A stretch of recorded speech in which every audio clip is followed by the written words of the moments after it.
Welcome, everyone. Good morning, good afternoon, and good evening, wherever you are based in. Welcome to this ISDP webinar on climate crisis in Tibet. I am Jagannath Panda. I head the South Asian Indo-Pacific Center at the ISDP. Institute for Security and Development Policy, ISDP, is a Stockholm-based think tank. We have a China Center, Taiwan Center, Korea Center, South Asian Indo-Pacific Center. This webinar is a part of the research projects that ISDP is carrying out on the climate crisis in Tibet. It is a part of the broader project that we have been carrying out for the last couple of years of what's actually happening in the Himalayan regions.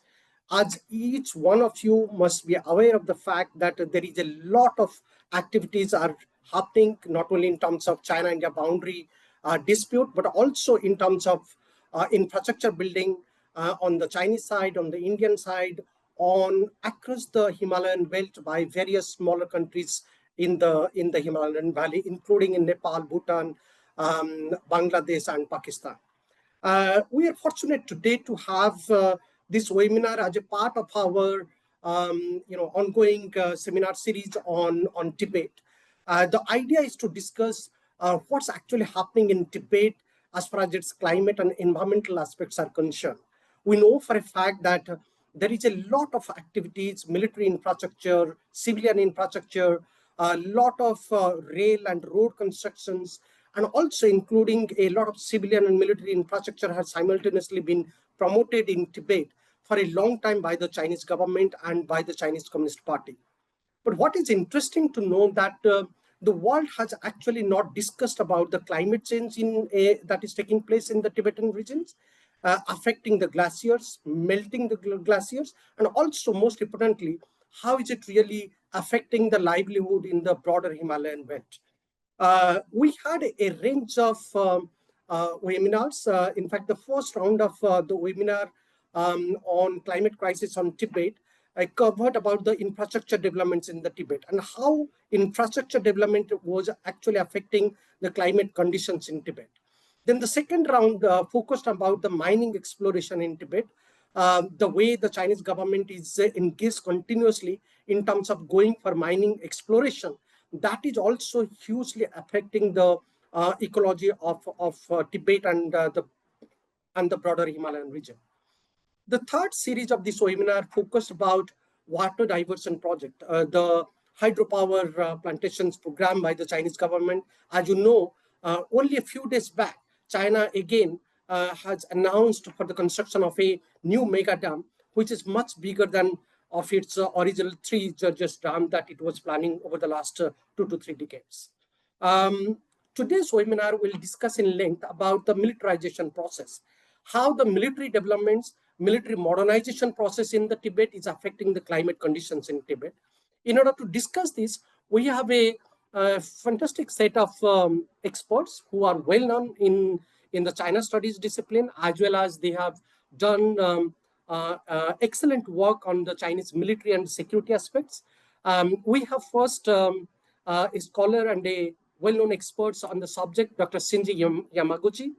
Dr. Yamaguchi is a senior research fellow in the Regional Studies Department of the National Institute for Defense Studies, which is a Ministry of Defense funded think tank in Japan. It is located in Tokyo. Dr. Yamaguchi is a China scholar, is a seasoned writer about about Chinese security and military affairs. He has been a visiting scholar in a number of institutes across the world, particularly in the Sigur Center for Asian Studies at George Washington University. He specializes in Chinese politics and security policy and contemporary Chinese history. He has secured his PhD and doctorate degree from KU University. He has been writing about China and China-related stuffs enormously, and we would recommend you to read his write-ups in the NIDS China Security Report every year. Welcome to you, Shinji-san. Then we have Professor Shrikant Kondapalli, a well-known name in India's China study program. Professor Kondapalli currently is a professor in the Chinese studies at the School of International Studies at the Jawaharlal Nehru University. He is a former dean of the School of International Studies in JNU. and he has been a chairperson of the Center for East Asian Studies at School of International Studies in JNU. Professor Kondapalli has been traveling to China. He has learned and studied the Chinese language in China, has spent substantial time in China, has been traveling all over the world to speak about China and Chinese security and foreign policy. You could read his columns in social media, most importantly in various mainstream Indian newspapers, and he's also has been a visiting scholars in different institutions and universities across the world, particularly in China and South Africa and different parts of the world. Welcome to you, Professor Kodampalli. Then we have a well-known scholar, a sinologist, Dr. Zuzana Koskova. She is a well-known scholar, particularly who is investing research about Chinese influence operations, covering human rights violations, and how the Chinese media and propaganda is actually helping Chinese government and the Chinese political parties. Sujana is based in Prague, and she's a leading analytical. She leads a program on China in the Prague-based think tank. It's called European Value Center for Security Policy. I would strongly recommend all of our participants and listeners today to follow Sujana's newsletter on China that she carries on Indo-Pacific and on China on different aspects. Those newsletters are very useful, and also some interesting publications that she has carried out on China's influence operations, human rights violations, and on Chinese media and propaganda issues at the Prague-based think tank of Center for Security Policy. Welcome to you, Sujana. A little bit about myself at the end. I head the Indo-Pacific Center. This project is a part of our Himalayan, project that we have been focusing for the last couple of years. This webinar is going to be recorded, and the recording will be posted in the website, and we'll also produce a report out of this seminar. In next couple of months, we are going to publish a grand report out of this project. So those who are interested to know more about what's happening in Tibet, as far as the climate conditions are concerned, how the Chinese are actually changing the status quo in the Tibet, please do follow this report. And this report will have, some well-known writers writing for this report, almost 15 to 20 excellent research papers this report will have. With this note, let me welcome all of you, those who have joined from different parts of the world. Please, you may like to ask questions to the experts in the chat and in the Q&A box. If you have any questions particularly addressed to any particular speakers, please write down the names so that we could read out, or the speakers themselves can see your questions and probably try to answer you directly. With this note, let me now give a little bit background note about this today's webinar.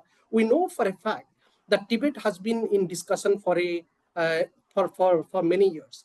And today's seminar, we are discussing particularly three aspects: how the military presence in Tibet is expanding; second, how the military infrastructure in Tibet, along with the civilian infrastructure, is increasing, and that has enormous implications for the climate conditions; third is the operational strategy in Tibet of the Chinese military, which is linked with their hybrid strategy, core ship strategy, and gray zone strategy. So how that is also linked with the climate conditions and environmental issues in the Tibet and the broader Himalayan regions, we'll be discussing by in today's webinar. With this note, let me now first invite Shinji-san to share a more Japanese perspective. How do you see really the militarization effort in Tibet, and how is it really going to affect the climate conditions in Tibet? If you could share your thoughts in 10 minutes, that would be excellent. Over to you, Shinji-san. Thank you very much, Jagannath-san. My name is Shinji Yamaguchi, and thank you very much for having me here and Jagannath-san and ISTP to invite me to talk with you. It's really great, my pleasure. And I will talk about today about especially military presence and gray zone tactics by Chinese side, and I will use my PowerPoint slide. And okay. So especially I'm focusing on the power projection of China's military force, and also enhancing or strengthening their presence, especially not only military presence but also including so-called gray zone tactics. So I mean they use many types of tools to enhance their presence in Himalayan Tibet region. That's really an important aspect of China's strategy in Himalaya. And let me briefly talk about the China's general characteristics of China's military modernization and their employment of gray zone tactics. And China, most of you may know that but China's military modernization has been proceeding with remarkable pace over the past 2 or 3 decades, and especially People's Liberation Army's ground forces, which is very relevant to today's theme, is also changing, undergone a significant transformation. Especially in 2015, they have experienced large-scale military reforms. And especially the ground force has evolved from a regionally focused territorial defense force into a more agile and mobile force. And to achieve this, their organizational structure has been shifting toward the combined arms brigades, which is the more smaller forces, based on more smaller and agile forces, which can mobile more quickly and free. And as a result, combined armed brigade capable of conducting independent operations has become the fundamental operational unit of the PLA ground forces. And also, we can see the notable improvement of PLA's equipment, like the helicopters and highly mobile armed vehicles. That's really also important aspect. And also, another critical aspect of China's security policy is their employment of gray zone tactics. Gray zone is very famous, especially in the maritime Asia, and China has focused on creating the advantageous situation by employing not only the military forces, but also a combination of paramilitary forces, and also they are using various non-military force, non-military means. And these actions are particularly very famous in the maritime Asia, and especially in the South China Sea. We can see that China has systematically engaged in the land reclamation and construction of islands, and the establishment of the new administrative units there, and they put infrastructure there, and also stationing the military garrisons there. They are employing the comprehensive approach in the maritime Asia. And that's really important. And China has not only enhanced its power projection capabilities, but also they have strengthened physical presence. That's very important China's tactics to increasing its control over the disputed islands and water in the region. So what's happening in the Himalayan frontier? That's really uh, very parallel, yeah, in the of the these general China's military and security policy, and in the especially in the Western Theater Command, which oversees the Himalayan frontier, the PLA has significantly improved its force deployment capabilities, especially ZTQ 15 light tanks and helicopters, which can enhance their power projection capabilities. They can deploy their forces more quickly in the very hard environmental conditions areas. That's very important. And also, they put emphasis on the extensive infrastructure development. That's really important, especially since 2015, uh, they are enhancing the construction of infrastructures like the new roads, bridges, tunnels, airports, helicopters, heliport, and that types of things, and all of them are either or is a military specific or dual use one. So the infrastructure development could enhance China's capabilities to project their power. And also, the a key element of this strategy is the construction of Shaokan villages, small villages in the Himalayan border areas. This is a strategic project to establish villages in the key border areas with and especially a famous plan was announced in 2017 to build 628 villages, such villages, and these villages is maintain close connections with the military. That's very important point. And militias and villagers and militaries has conducted joint patrols. This is a model they refer to as a civil military co-construction, Jundi Gonjian. That's very salient in these areas. And improving transportation infrastructure is essential for enhancing border control. And also as bringing development opportunities to border villages. That's very important. And the strengthening of China's defense strategy and sovereignty claim along the borderline, especially Tibetan borderline in Tibet, is conducted through a multifaceted and long-term approach that integrate the improvement of the uh, uh, infrastructure development and actually making the villages and administrative units and also as a military civil military development. That's very important and important the approaches. Um, and especially, I will give you some examples. Like this is disputed disputed zone between Bhutan and China, and China has established the panda villages, panda soon. That's very uh, very mountainous areas, and with especially we can see nothing in 2018. There nothing and no roads and no villages, no residents. But they put the new roads and new villages and new residents. That's very important to enhance their presence in the disputed areas.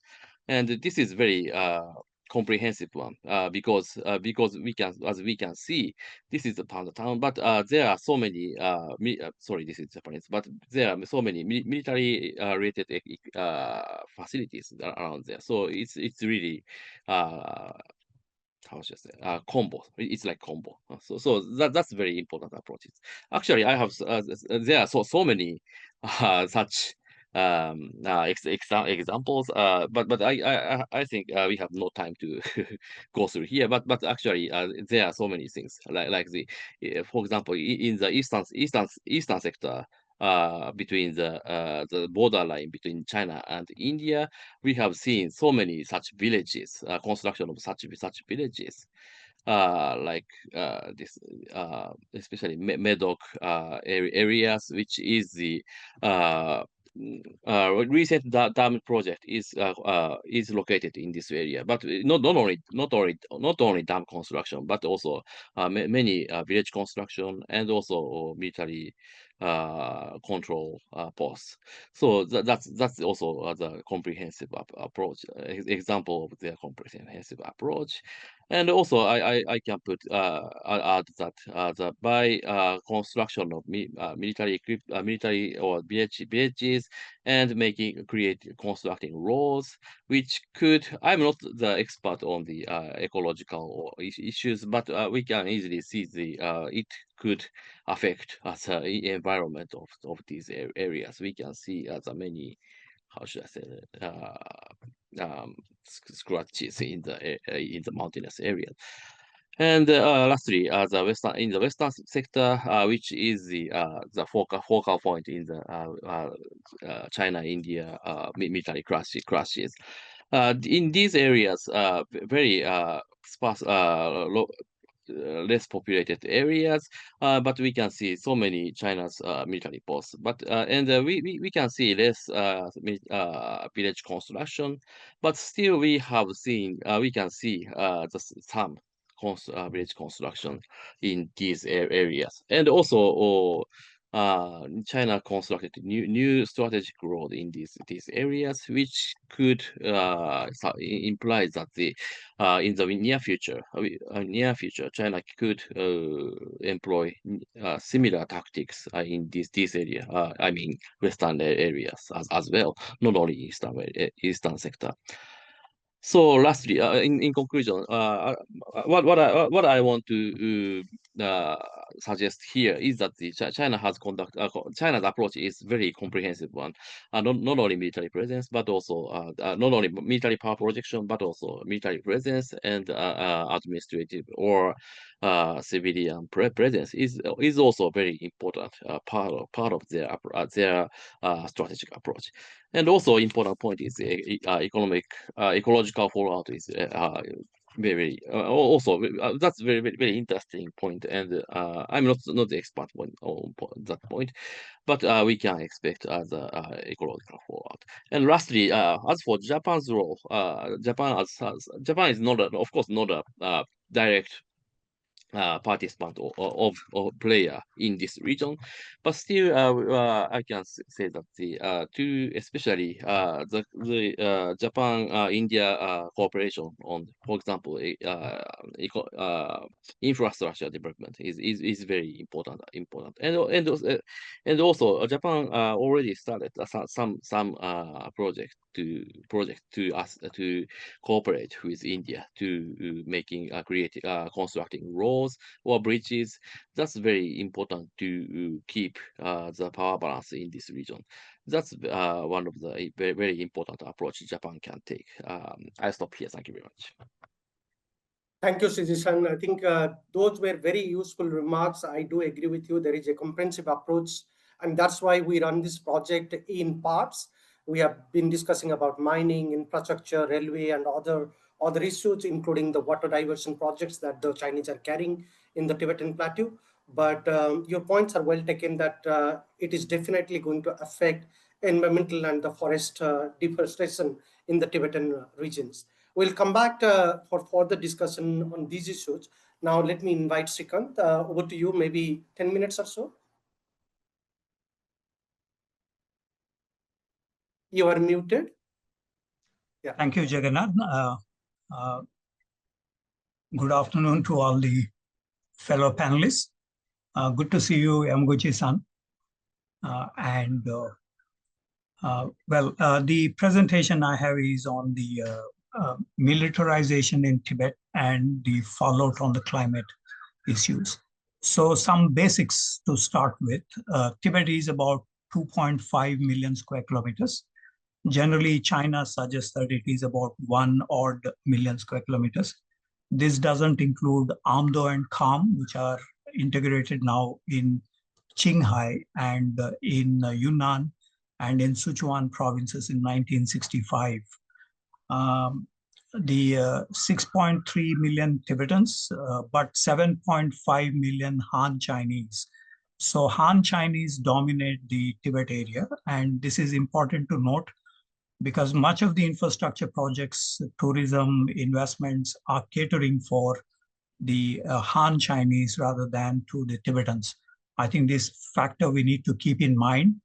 I made a presentation some time ago to the Tibetan groups.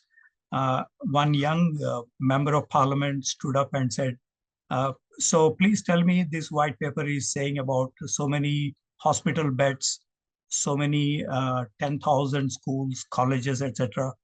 For whom are these catering for?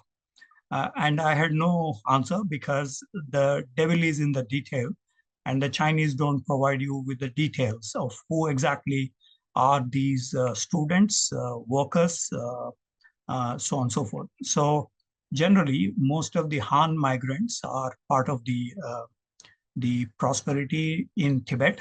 And so we need to keep that in mind before we head into the discussion. There are 100 sites for mining and $128 billion of revenues that China receives from copper, zinc, lead, gold, and lithium, which is very useful for the electric vehicles. As you know, China is the leader in EVs now, 56% of global production. Most of that comes, of course, from Africa, but also from Tibet. So this is posing an environmental disaster because everything is being pumped out. And in the copper mine in Tibet next to Lhasa, there was an accident 10 years ago, 12 years ago. Over 100 people passed away in this mine disaster. So this is one environmental cause for the whatever that China is doing. Tibet is the poorest region in China. Their per capita income is about $1,300 or even less. Their total GDP is negligible compared to, say, Guangdong, Shenzhen, Zhuhai, Pudong Special Economic Zone, or whatever that you take from other parts of China.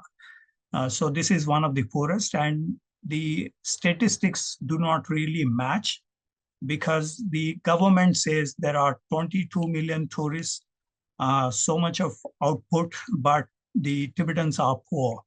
And this indicates, again, the Han influx and Han Chinese, getting the prosperity within the Tibetan story.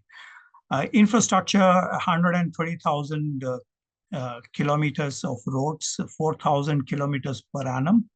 Most of this is now happening in Nagari prefecture. There are 7 prefectures in Tibet, and Nagari is witnessing a lot of road construction. Tibet Railway was introduced in 2006. Now there is another connected to Ningxi and to Yan and to Chengdu. This is going to cost about $5.8 billion.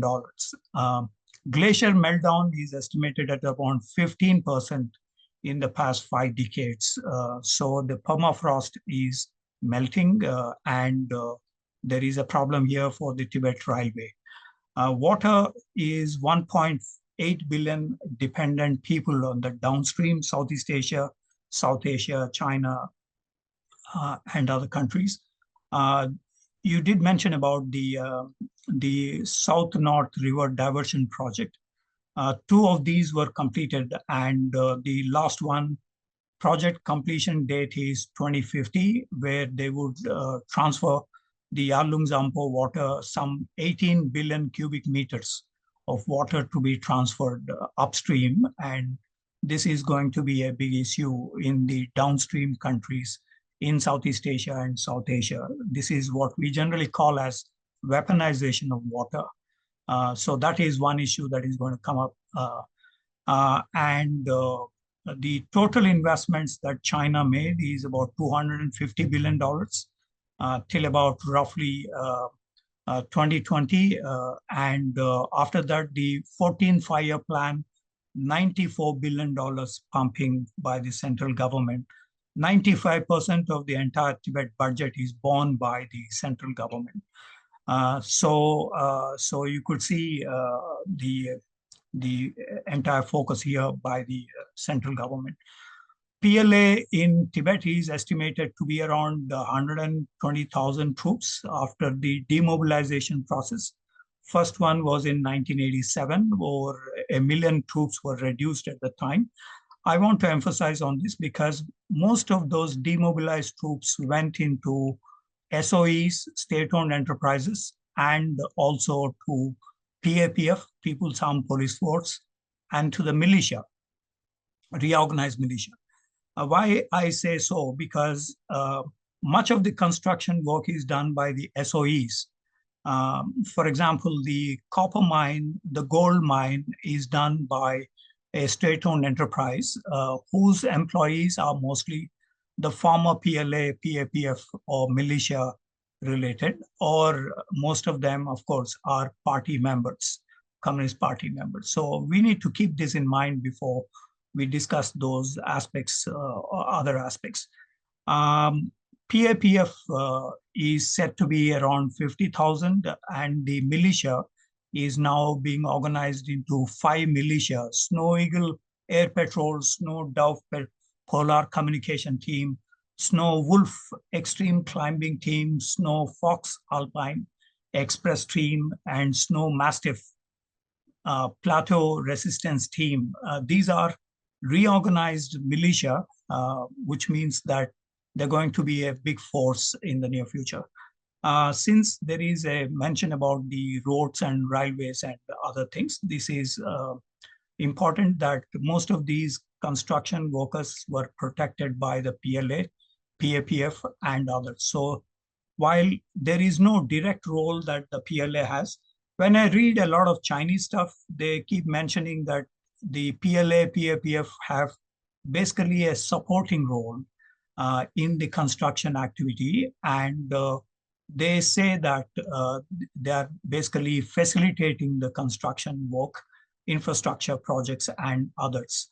When I read Western press or others, we come across the climate change related problems extensively. So I see this dichotomy between the interpretations in Chinese literature. These are all scientific works. The Chinese Academy of Sciences and others who have published surveys. We do not know the veracity of these. We do not know because there is no transparency in China. So this is, we need to take with a huge kilos of salt, if not pinch of salt, in believing the Chinese literature on this count. But nevertheless, this is what is being said in the official press. So roadways, railways, so on and so forth. But it is important to note that the PLA is behind, and it also contributes to a lot of construction activity in Tibet. The military role remains behind the scenes, but actually growing. When you look at the hydroelectricity dams, the mining, the various other projects in Tibet, the PLA was involved in, for example, creation of small dams after the Galwan incident in 2020 June, clash between Indian and PLA forces in Tibet.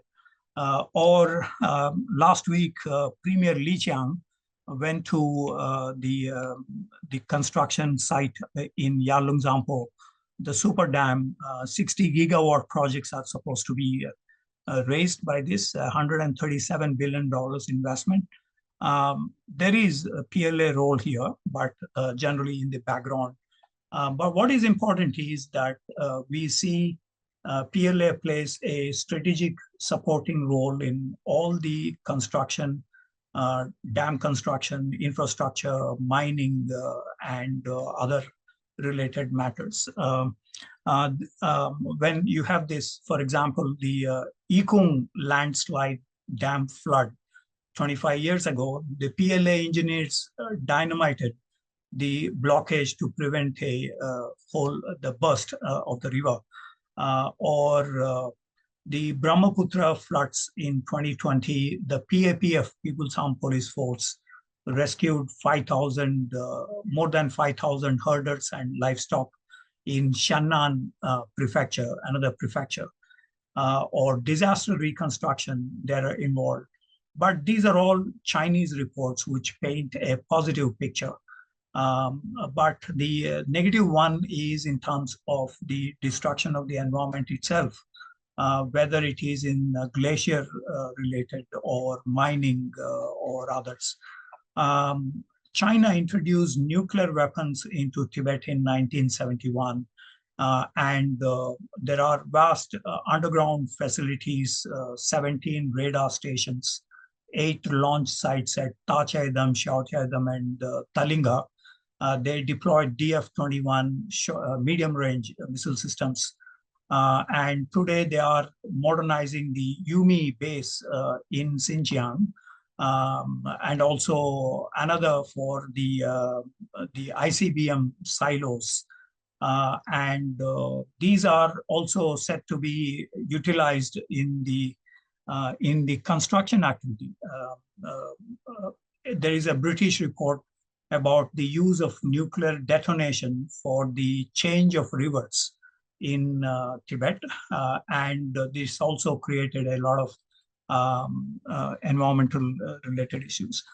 So in terms of the dam construction, Komtak Dam on Dichu River, Medok Dam, Pangtuo Dam on Lhasa River, Trukung Dam on Lhasa River again, Sualung on Chinsha River. 120,000 people relocated, and most of the nomads have been shifted from their traditional habitats. They were put in ghettos where huge surveillance system is focused on them, and Tibetans are basically nomads, and now you put them in restricted spaces. Good housing, but their lifestyles are different. So you put them in jails in a way, because it's all kind of constrained for them. So many of them complained about those restrictive spaces, residential spaces that has been there.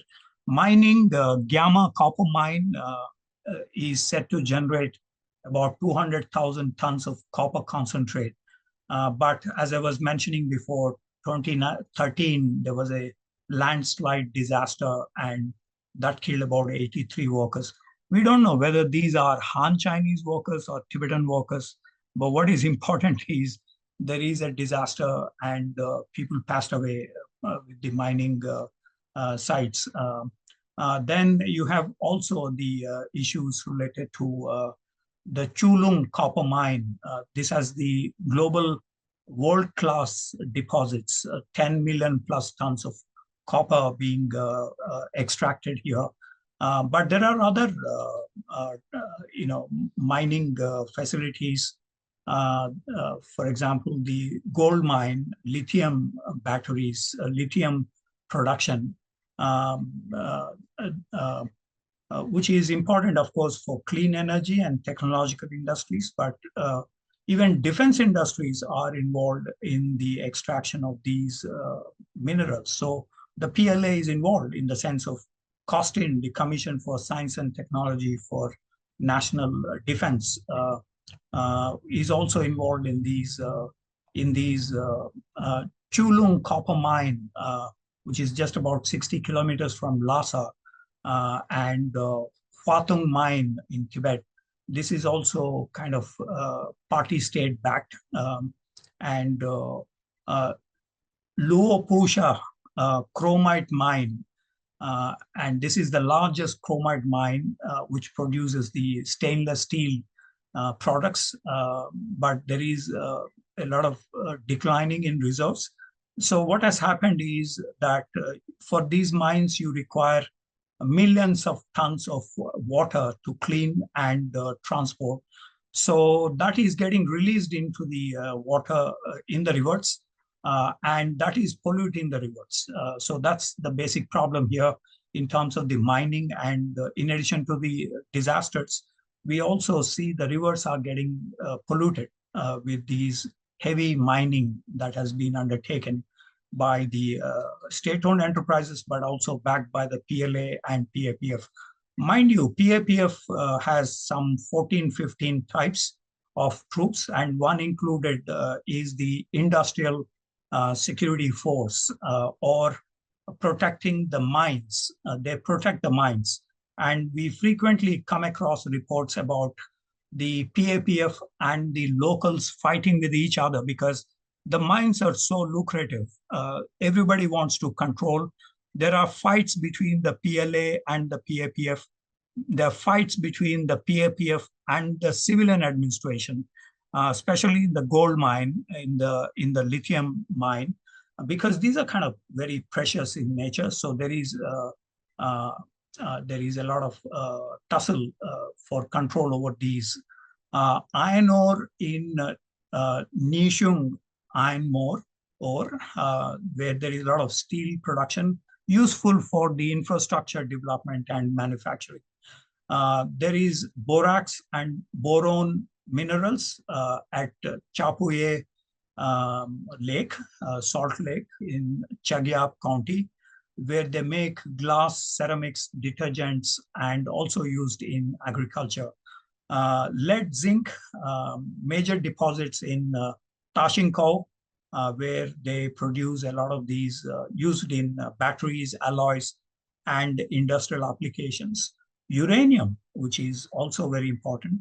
China basically is dependent on Australia and Mongolia and Kazakhstan, but also they mine from Tibet. And also there is a lot of radioactivity here in these mines. So that is what could be broadly said as climate change related issues, because these get into the water, river waters, and highly polluted. Of course, the Tibetan waters are pristine, and you may see Nungfu water bottles all over China. Nungfu. These are all coming from Tibet, and so they market. They market in Hong Kong and Macau extensively these water resources. So there's a lot of exploitation of these, and the construction of a dam at a place where it's only last year that we had 8.2 Richter scale earthquake in Shigatse, and the dam is not far away. The biggest dam that they are trying to construct now is not far away from these places. So which means we are looking for a major disaster downstream and also upstream, because earthquakes do not distinguish between any of these regions. So we're going to witness huge, and these have implications for Assam, for Bangladesh, for Myanmar, for Southeast Asian countries. So there is a huge fallout of these dam construction. This is definitely not a responsible measure undertaken by China right now. This is going to be a major problematic. Of course, energy is essential for everybody.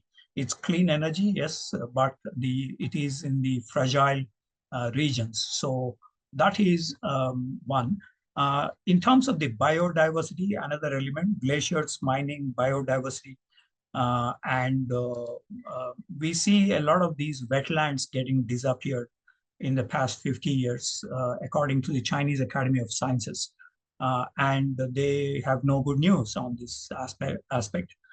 Disaster relief, wildlife protection, anti-poaching, eco-protection, these are the things that are being mentioned. There is also the issue related to deforestation. Massive deforestation has occurred, and 50% of alpine grasslands have degraded, according to one estimate by the Chinese Academy of Sciences. Tibet Plateau's desert area has grown by 15% since the 1970s, according to this report. So the Chinese themselves are mentioning about this, but policy-wise, they're saying that there is the framework that the government includes in terms of the environmental protection aspects. So there is actually a problem in both these two assessments. One which looks mainly at the climate change, but the other which says PLA, PAPF are actually protecting the environment of Tibet. The truth is somewhere in between. I think we need to do further research on this. And I promised Jagannath, I half finished the thing, and then I was traveling. Thank you for your attention. Thank you, Sikant. I think those are very, very useful remarks, so detailed, informative, and I'm sure this will trigger a lot of discussion. But I do agree with your point when you begin by saying that it is one of the poorest region of China. But after listening to you, there is obvious and inference one can make that the Chinese are definitely trying to put it as one of those rising, prosperous region of China. So definitely the mining aspects that you pointed out, the diversion of the water projects, and the way they are carrying out the militarization process, trying to control the Tibet, it will have enormous implications, not only on the climate aspects, but also on the overall governance model of the region. We will come back to you with more questions. In fact, I would request all of you to look at the Q&A box, which in the second round, in the next round, we'll be discussing some of these questions our colleagues and participants are posing. But before we do that, before we discuss the questions and answer, the questions that has been posed, let me now invite Jujana to share her thoughts. Sitting in Prague and in Europe, Jujana has been tracking the Chinese media very closely, how the Chinese are trying to promote the propaganda, particularly with regard to Tibet. So over to you, Sujana, for 10 to 12 minutes. So please feel free to take your time. Thank you. Sitting in Prague and in Europe, please feel free to take your time. Thank you. It's always the most difficult to speak as the last one. Of course, after such great speakers, I hope I won't be that repetitive. So first of all, thank you, ISDP, thank you, Jagannath, to bring up this topic, because I think it's really under-researched and under-described issue, which we should really pay attention to. Like we cannot have a more timely event and regarding the announcement of building the mega dam project, which you have already both referred to, at the Yarlung River in Tibet, which Chinese Premier Li Qiang visited this week and announced officially in the media that the construction has begun. Just to remind, this dam should be the biggest dam in the world, providing 300 billion kilowatt hours of electricity each year, which equals to the amount consumed by the United Kingdom last year, for example. So just to illustrate how big this infrastructure project is, and it should be also bigger than the Three Gorges in China. So when talking about Tibet, I would just repeat what you already said, because I think it's important. We are not talking only about the Tibetan Autonomous Region, but we are talking about a much bigger area. Tibetans call 3 parts of Amdo, Kham, and Utsang, which are also like stretched in big parts of Qinghai province, western Sichuan, northern Yunnan, and a small part of Gansu province. So just to illustrate that Tibetans ethnically and historically are spread also in these areas, and the militarization and the environmental issues we are talking about are also, like these areas also quite affected. The Chinese word for Tibet, Xizang, means something like Western storage house. So I think it really illustrates well where is the importance, or how Chinese perceive Tibet. What's the main importance for them? And it is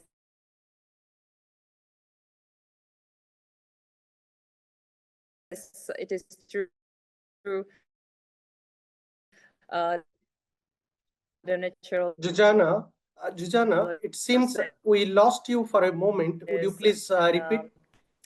All Tibet is really rich in Jujana, it seems we lost. Talking about, I think my connection might not be just perfect. So I was talking about the rich minerals in Tibet, and I will talk about it a little bit later. But I wanted to describe also the importance of Tibetan environment. The Tibetan Plateau is one of the most important ecological regions in the world. It is the largest glacial region in the world after the Arctic, so Arctic and Antarctica. All major Asian rivers originate in Tibet, such as Indus, Brahmaputra, Mekong, Yangtze River, Huanghe, Yellow River, I mean. And it is really important for the stability of the water cycle and glaciers, who are now mostly threatened by the climate change. That's also the reason why Tibet is also known as Asian water tower. Melting glaciers, it's clearly a big issue, and a loss of snow, and it's causing changes in the river regimes, and it affects water supplies for more than the billion people who live downstream these rivers. When it comes to global warming, according to the World Meteorological Organization, Tibet is warming 2 to 3 times faster than the global average. And not only glaciers are melting, but as you already mentioned in the previous presentation, permafrost is degrading and vegetation zones are shifting. Tibet is very rich in its biodiversity, which is also threatened by the climate change. The high altitudes and the dry steppes, the mountains, and the glacier lakes create specific habitats for animals such as snow leopard, Tibetan antelope, or wild yak. And as I mentioned, these species are really endangered at this point. To add to this ecological value, we should not underestimate also the spiritual significance of Tibet to Tibetan people. Tibetan Buddhism sees natural world as sacred, and many places, many mountains, rivers, or lakes are considered as saint, as living beings, and are treated by Tibetans with respect, and they traditionally protect them. So also the changes in the environment affect the culture of Tibetan people. When Dalai Lama talks about environment, he also is a strong supporter of protecting environment. He published books about it. For example, Only Our Home: A Climate Appeal to the World, which was published 2020, if I'm not mistaken. And he is the leader in calling for responsibility towards our planet. So that just illustrates that Tibetans traditionally value environment and protecting environment. And I would like to talk a little bit about why Tibet is important for PRC, for China, basically for CCP. When I talk about China, I'm referring to the Chinese government controlled by the Chinese Communist Party. So for China, Tibet is strategic from the geopolitical point of view. Because of its border security. Tibet has borders with India, Nepal, Bhutan, and Myanmar. So it is really crucial for the Chinese national security. As my predecessors here rightly mentioned, also it's very important for China's military deployment. Second, it's very important for economic development and resource potential. This has been also referred to by Shrikant in the last presentation, so I won't spend too much time on describing about the rich natural resources, which you talked about. So maybe just to highlight that lithium, Tibet is believed to be the world's largest lithium reserves, to have the world's largest lithium reserves. And rare earths. So according to recent discoveries in Tibet, there are significant rare earth minerals which are used for advanced technology and military applications. So that illustrates the economic and strategic importance of Tibet. Next is the ecological and environmental value, which I already talked about. Tibet as Tower of Asia with the major Asian rivers. And one specific aspect is also the political and national unity. When China describes Tibet in this sense that it needs to control Tibet, as it seems to be vital to protect its unified, stable, and strong Chinese nation. So that's for Tibet as an important region for China. But since Jagannath mentioned, I'm more focusing on Chinese propaganda and media. So I could not help myself then to look to Chinese official media, how it describes Tibet, what are the narratives, and particularly focusing on the infrastructure framing. So I looked into Renmin Repo, the Chinese official newspaper, which when it talks about Tibet, it's describing Tibet as an integral part of China, of course, highlighting national unity and harmony. And the region is described as Southwest China's Tibet Autonomous Region, again to stress that Tibet is part of China.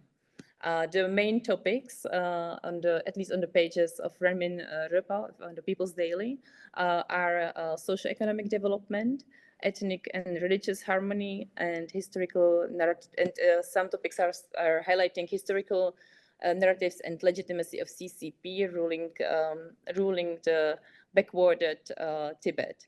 Another topic which is increasingly present on the pages is environmental initiatives, such as green projects, sustainable tourism, and waste-free cities. But when I looked into more infrastructure projects and mentions of military, as this is related to our topics today, the key themes which were present was the dual-use infrastructure and regional prosperity. So there are many articles reporting about the building of airports, railways, expressways, and how they improve the civilian life, so the life of people. The articles also promote tourism and logistics, and also emergency response, because as you know, Tibet has experienced many natural disasters in the past, and these railways and expressways are very important to bring back help from the center. When it comes, another very present, quite common topic was a security instability.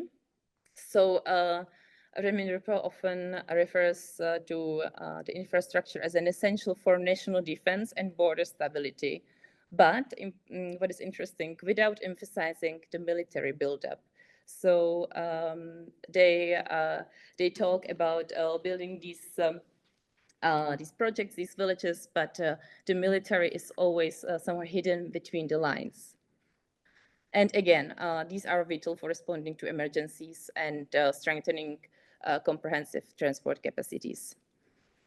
When it comes to civil-military integration, this is another quite often present concept. So Tunmin Runghe, civil-military integration. This one is repeated often in the media, highlighting the infrastructure that serves for both economic and social development, and also for defense needs on the other hand. So facilities such as border villages, which you talked about, roads and communications, networks are reported as improving for the quality of life for locals and operational capacity of the PLA. And of course, all these articles are in a very positive and nationalistic tone. So they're reporting consistently in a patriotic tone, celebrating these infrastructure projects and proving the China's technology abilities and Communist Party capacity to modernize these remote regions. So I think I would conclude here, and maybe we can move to the discussion. Zsuzsanna, thank you very much. I think those were excellent remarks. Appreciate your comprehensive, particularly covering the Chinese media and how there is a propaganda used in terms of promote the developmental aspect of Tibet, overlooking the climate, the other aspects that are affecting the Tibetan community's livelihood. We will come to discuss some of these issues in length. So before we discuss, I would encourage all of our participants, if you have any questions, please feel free to type your questions in the Q&A box. There are already some questions. So let's go to discuss. But if you have any questions, we have a good 30 minutes to discuss some of these issues. Now, just to begin the discussion, again, thank you very much to all of you. I would start with the questions which is posed by my colleague Philip from ISDP. He asks that how effective are regional frameworks like ECMOD, IPCC, and UNFCCC? These are three, climate-related multilateral institutions or multilateral frameworks in integrating Tibetan voices and concerns without being constrained by Chinese political influence. And can Indo-Pacific partners such as EU, India, Japan, the US form diplomatic or environmental coalitions to check the ecological and strategic fallout of China's militarization in Tibet if they have not done so already? It's a very good question, Philip, and thank you very much. I think Philip has been busy. So thank you very much, Philip, for finding time and asking these questions. I would pose these questions to all of you, particularly inviting in the same order. Shinji-san, how do you think, from Japan's point of view, do you think these institutions are not really influenced by China? Because during the pandemic, we saw China influencing, about the vaccine, about the health organization WHO.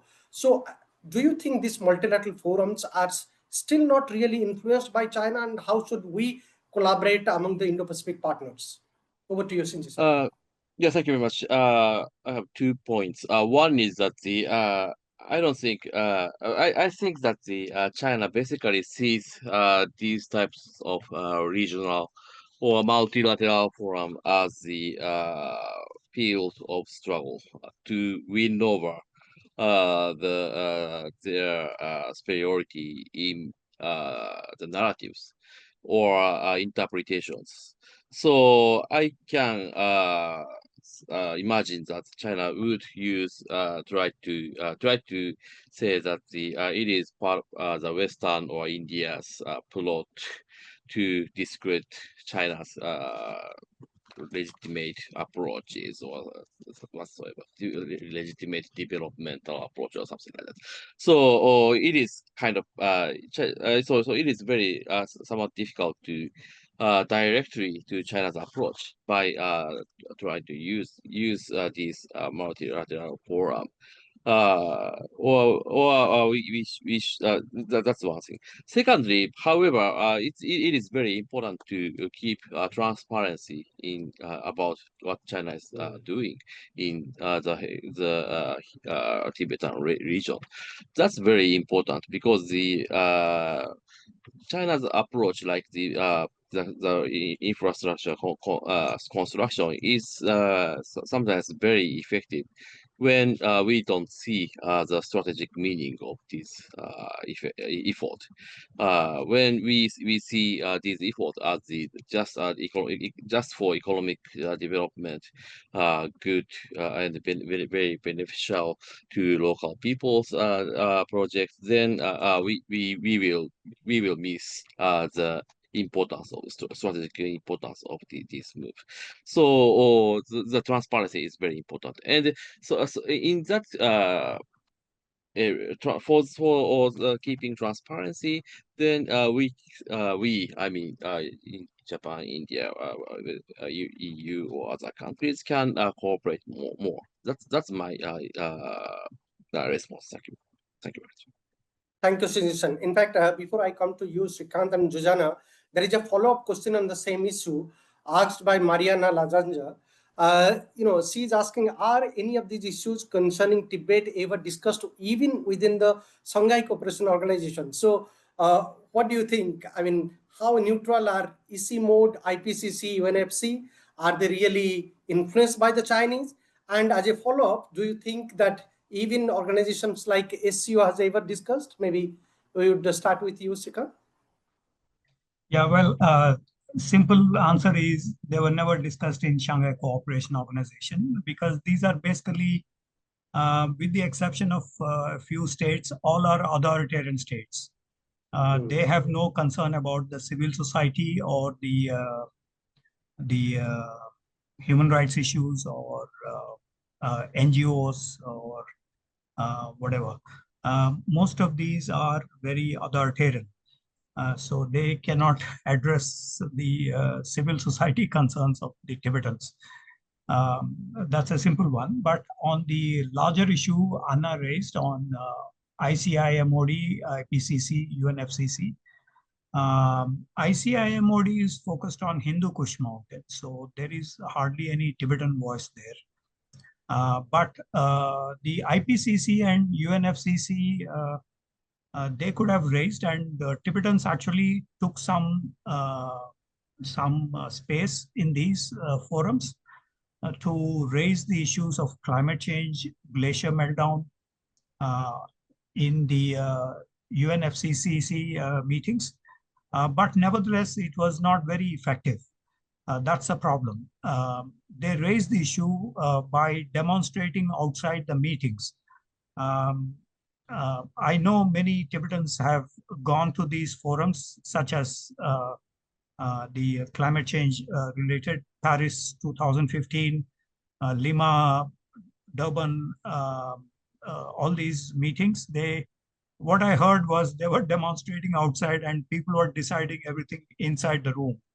So there was not much traction for the demands and the can the Indo-Pacific partners take it up? The Indo-Pacific is constrained by only 3-4 subjects so far. They discussed only 3-4 subjects. Not about the continental issues as of now.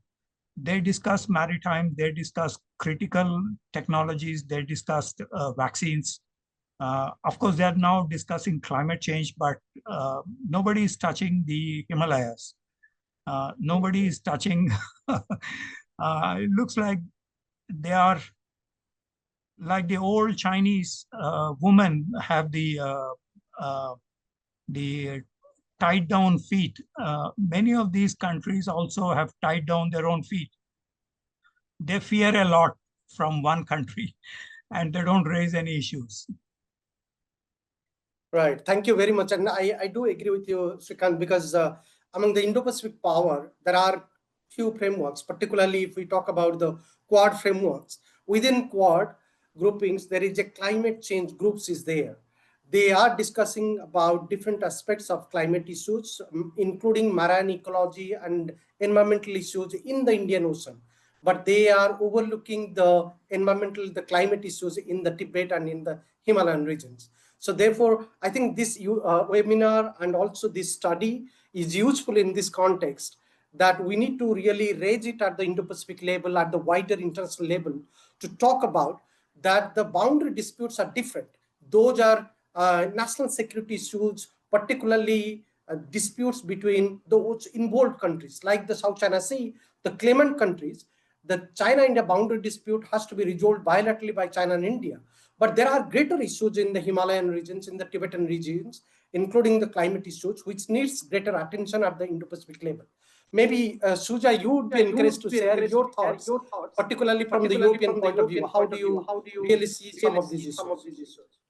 I would like to react a little bit on the international organizations and how effective they could be in pushing for any changes made by Chinese government. I am very pessimistic in any of these efforts, since there are many Tibetan voices already trying to do this job for so many years, and the situation in Tibet is still worsening. I'm not talking only about the environment, but on human rights issue, etc. What is a game changer, I think, is the Chinese broad militarization of the region, which attracts big attention of other players, such as the United States or India.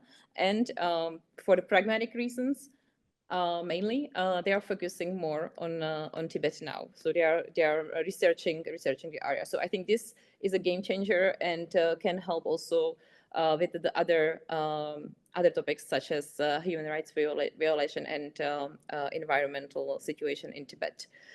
And I would like to make a smart comment on the transparency, which you mentioned, Shinji-san, and that's very needed.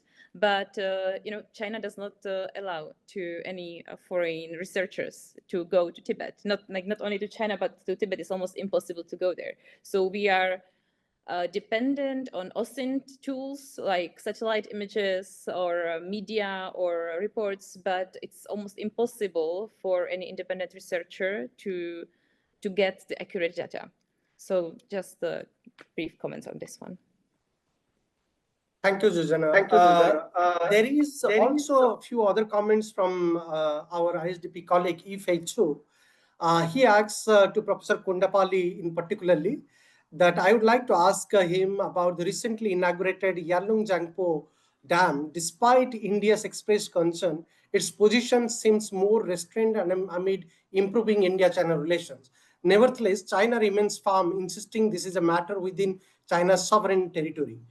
So the question from Yifei Chu is, to what extent has the dam issue sparked debate within Indian elite circles? How seriously does the Indian government actually regard this dam as a serious issue? Could this dam project become a new flashpoint in bilateral relations that might hinder progress towards a permanent broader agreement, as discussed by the Indian Defense Minister with his Chinese counterpart in late June? Shrikant, you have already answered these questions in the chat box, but for the wider participants, because this interaction is being recorded, we'll put it. So if you could answer and discuss some of these issues the way you are looking at it, that would be useful for those who are listening to this conversation, and also after we post in the website. So if you could comment on this. You are muted. Please unmute yourself. Thank you very much, True Ife. You raised the issue that China may insist that this is a matter within China's sovereign territory. Water issues are not sovereign. This is what the Harmon Doctrine in 1920s decided between Mexico and California. Lower riparian states have some rights, upper riparian states have some responsibilities. You cannot simply put this as, I'm occupying this territory, so the water flowing in this territory is mine. Water is natural, which means it flows naturally. So you cannot contain the water flow. I mean, of course, many countries did for the water stress reduction. They have like the south-north river diversion projects. But lower riparian states also have some rights according to various agreements. And I was mentioning in this chat about the Harmon Doctrine of 1920s, which clearly lays down the rules for the lower riparian states and the upper riparian states. But we also have the Madrid Resolution, the Salzburg Resolution, the Helsinki Rules in 1966. There were several bilateral agreements monitored by the several mechanisms. For example, there is the World Water Council, which had actually resolved problems with many Middle Eastern countries on the water issues, on Nile, on various rivers. So it was quite useful in terms of the CBMs that they resolved between those countries. China itself says that it abides by the UN laws and international law. What is the problem in abiding by this law? Why it has to be selective in nature? And so this is one part of the question. Second is, what are the Indian elites thinking about? So China began this dam, and from Yarlung-Zampo to Brahmaputra, lower stream, at Namcha Barua, it enters into India. And the water that flows at this juncture is about 62 billion cubic meters. And when Brahmaputra goes into Bangladesh, in Mizoram state, when it enters into Bangladesh, it swells into 220 billion cubic meters of water. So basically, within India, there is about 150 billion cubic meters of water. So Dr. Manmohan Singh, the previous prime minister, mentioned in the parliament that we may not be really affected by the river diversion efforts by China or even dam construction now that was announced by Premier Li Qiang. Nevertheless, this would have a problem for the Bangladeshis, who also caution the dam construction right now. But I think the dam construction would be problematic from the point of view of triggering earthquakes. So not about water per se, but about the disasters that may trigger because of these tectonic plates being disturbed with the water flow inside these plates. So that is a major concern. And China itself witnessed the earthquake of a magnitude of 8.2 on the Richter scale. It's only a few months ago in Shigatse prefecture. So So I do not know why China is going ahead with this very attractive, clean energy and so on, but it is coming at a cost for the lower Rakhine State. Thank you, Srikant.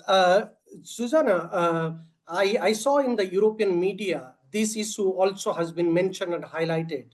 I'm sure you must have noticed it because European media is also continuously monitoring what's happening in the Tibet and Himalayan regions. So would you like to share some of your reactions, how Europe is looking at the new announcement of China about these mega dam projects? And where do you think that EU, particularly with Himalayan countries, including India, could collaborate on these issues? And do you think we could raise through some channels these issues in the EU Parliament, or has already been discussed? Maybe you could comment on some of these issues. You are right. This event, the building of Yarlung Tsampo dam, or the dam on Yarlung Tsampo River, has been broadly covered in European media. I think for several reasons. First, because it's a big infrastructure, a green energy project, which always attracts big attention of European media.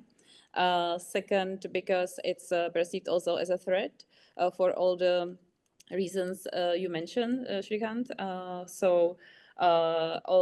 Also because it requires big changes in the environment. So the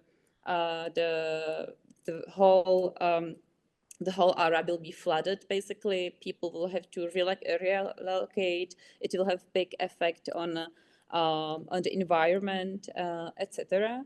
And I think the main reason is also security, because when we're talking about such a big project, China will be basically able to control the water, to manage the water, which flows then to other countries. So I think the big issue, or the big reason why it is so followed by Western media is also this aspect of regional security around Tibet. Right. And I forgot the second part of the question. Sorry. Thank you, Susanna. Shinji-san, I was just thinking, last 1 week or a couple of weeks, Japan has been very busy, dealing with the upper house election. But I did see that the Japanese media also covering this issue. So I wanted to know a couple of things from you. That how do you really see the latest dam construction announcement of China? How closely the Japanese government, the elite community, and the strategic communities have monitored these issues? What are Japan's concern, given the fact that Japan is the largest, investor in India, particularly in northeastern part of India, and Japan is the only special partner of India, where India has allowed Japan to invest across all the 8 northeastern states, across all the areas, all the disciplines, be it irrigation, agriculture, forest, infrastructure development, road development, or railway construction. Japan is investing in all areas in the northeastern part of India, across all the 8 states. So I would like to invite your comments. What does the mainstream strategic communities in Japan thinks about the new dam construction activities of China, and how is it really linked with the securitization process in Tibet? That is the focus of today's seminar. What role the PLA could have played? Would you like to comment on some of these issues? Thank you very much. Yeah, it is reported in Japanese media as well, but not extensively, and not widely reported. Just some of we can see just some reports, and basically we especially Japanese media focus on the regional reactions, especially in India's or Bangladesh concerns. So from Japan's point of view, the issue itself is a little bit remote issue, frankly put. Because the still we cannot we can expect the regional responses and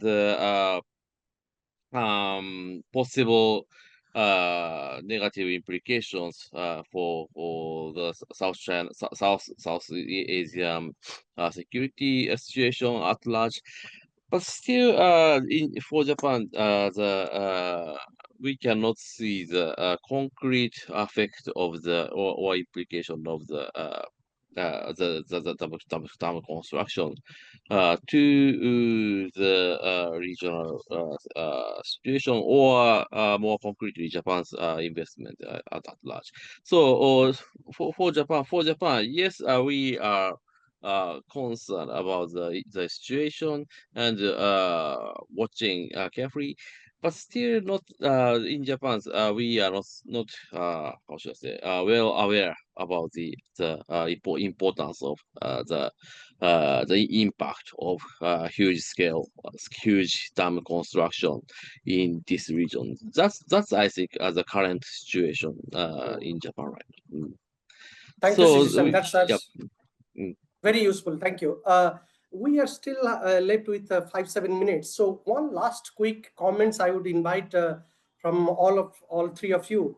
It's been a very useful seminar, but one aspect we haven't really touched upon is the technological aspects of the militarization process in Tibet.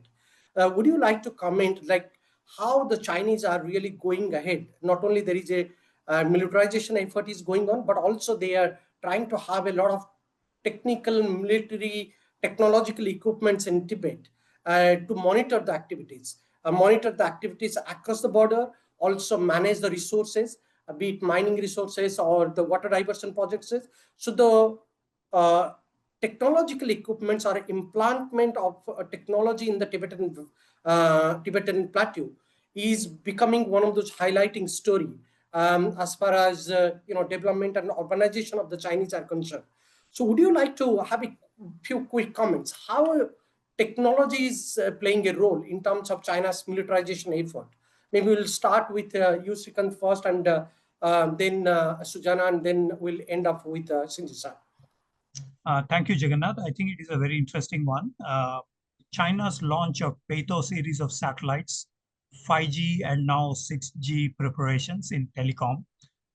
And these are the drones that they have launched extensively for various purposes. I think they're really monitoring the whole region as a whole. And I think this is a very stark situation. But I want to highlight in the limited time one major aspect which is going to influence the coming generations. One is the CRISPR-Cas technology. CRISPR-Cas technology basically modifies the genetics of people. In your chromosome, some chromosomes are developed over a period of thousands of years.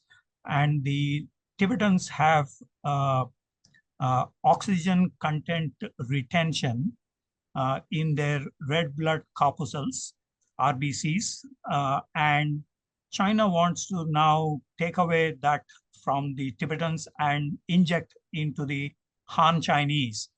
And because Han Chinese only started coming into Tibet from 1950s, and there are 7 million of them now in Tibet.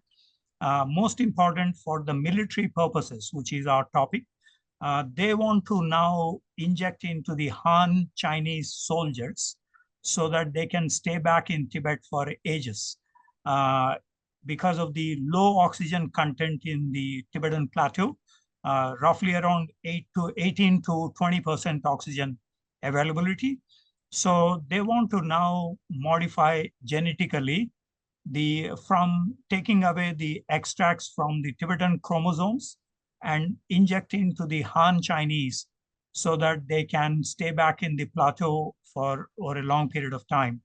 Many of them use the oxygen kiosks regularly for staying back, but they want to also experiment with this.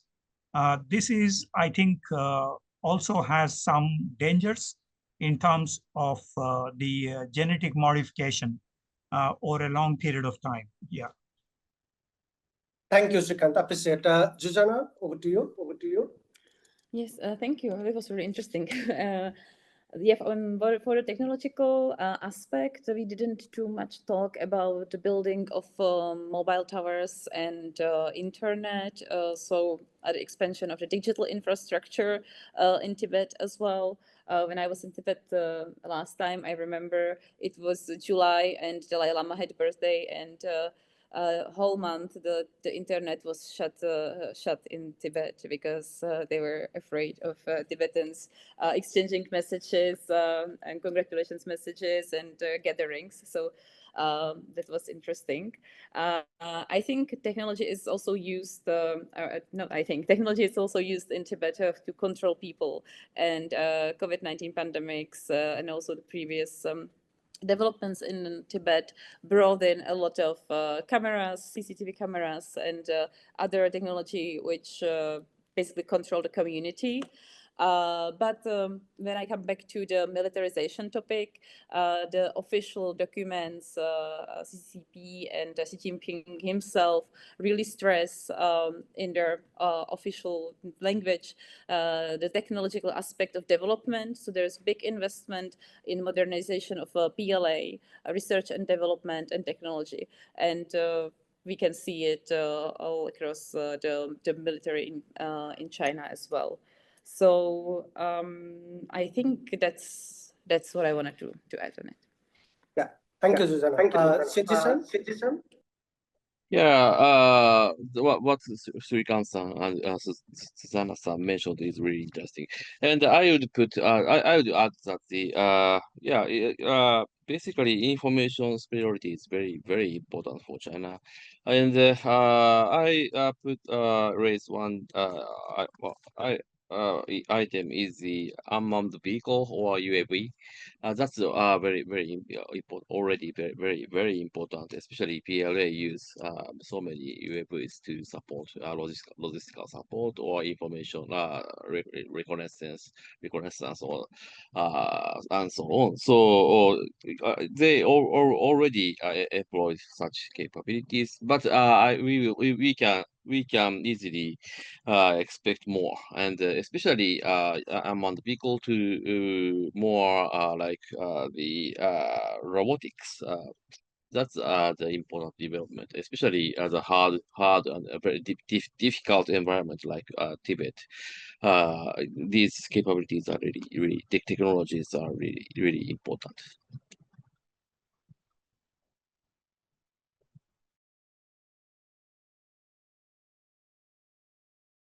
Oh, Jagan-san, you muted.